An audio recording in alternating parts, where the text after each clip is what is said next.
भारी बारिश का प्रभाव मधुबनी में किस प्रकार पड़ रहा है, हम आपको मधुबनी स्टेडियम से दिखाना चाहते हैं कि किस प्रकार की बारिश मधुबनी में हो रही है।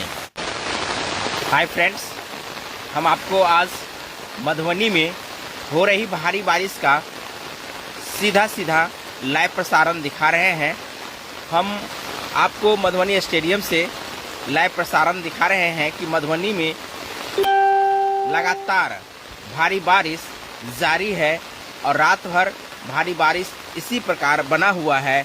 और आप देख सकते हैं कि नदी नाले तमाम वो जगह पानी से भर चुकी है।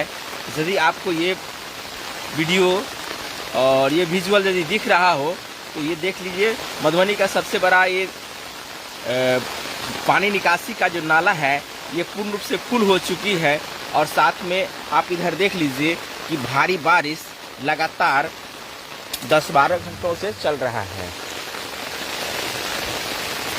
इसी बीच लाइन कट गया है, साथ ही माफ़ करें, आपको मैं पूरा वीडियो नहीं दिखा पाया।